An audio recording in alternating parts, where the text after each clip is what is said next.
Chocobo tracks were laid on new consoles and peripherals. Chocobo Stallion was inspired by the raising and racing minigame from 7, and Chocobo World was the Pocket Station plug-in extension from Final Fantasy VIII. Other outings included Dice Day Chocobo, a board game simulator which later influenced a Game Boy Advance release called Chocobo Land, Harataku Chocobo, an occupation simulator, and Chocobo Day Mobile, a batch of on-the-go minigames. In the 10 years since the boisterous bird showed it could be bred for its own brand of RPG cuteness, only 3 of its games have been released in the States. The first was the 1998 PlayStation sequel to Chocobo's Dungeon, which surprisingly left the 2 at the end of the American title after Square had notoriously renumbered all prior fantasy-related crossovers. Its pint-sized plot included an appearance from the pilot Sid and a pink-haired white mage named Shiroma. A year later, the same characters, along with a handful of series job cameos, made an appearance in an event that mixed Magic with Mario Kart.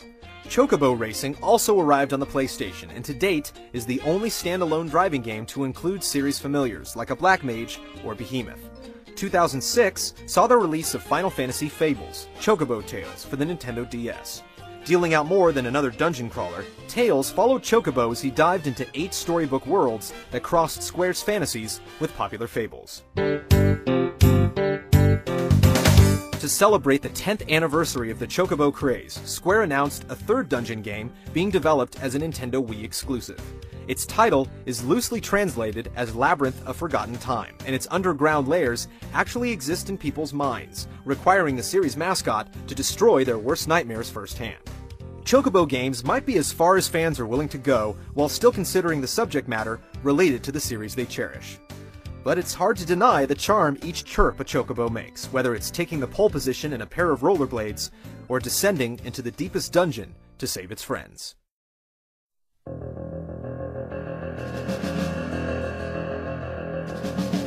The first Final Fantasy cutscene lit up gamers' televisions around the world when 7 was released in 1997, and when an animated camera pulled back to reveal the city of Midgar in its entirety. Fans were forever hooked on the technology, as well as the crucial tool for telling a story as epic as the one Square was attempting. The closest thing fans had seen to a strictly animated retelling of any Final Fantasy story was an episode of Captain N, the Game Master, called The Fractured Fantasy of Captain N, that aired on October 26, 1991. It was the 34th and final episode of the short-lived series.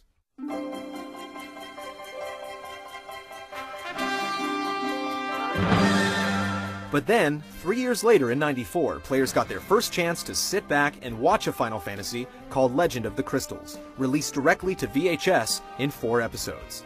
The original video animation produced by Madhouse Studios was a sequel to Final Fantasy V, and it took place 200 years after the Super Famicom RPG. The cast was largely unfamiliar, although the novice summoner Lenali was said to be a direct descendant of Bart's, and Lena's lineage, the Kingdom of Tycoon, returned. The other lead warriors, Pretz, Valkis, and Rouge, didn't realize their significance until Mid appeared, as a disembodied spirit, to fill in the heroes and viewers on what had happened since his death.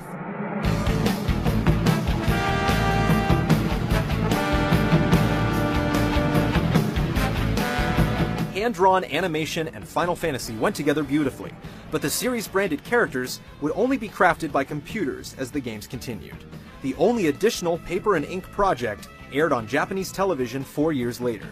Loosely based on the 14-year-old franchise, Final Fantasy Unlimited aired for 25 episodes starting on October 2nd, 2001.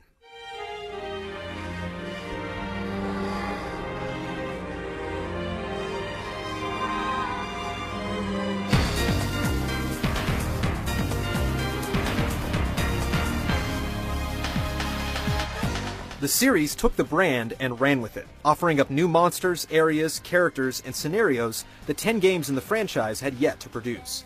The anime studio Gonzo and director Mahiro Maeda created their own version of the popular universe called Wonderland, but it still contained some iconic cameos.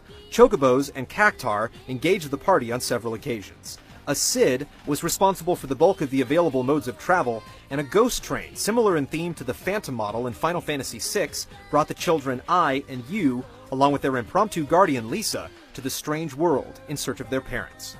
The story of Unlimited ended abruptly, but continued on in various novels and comic books.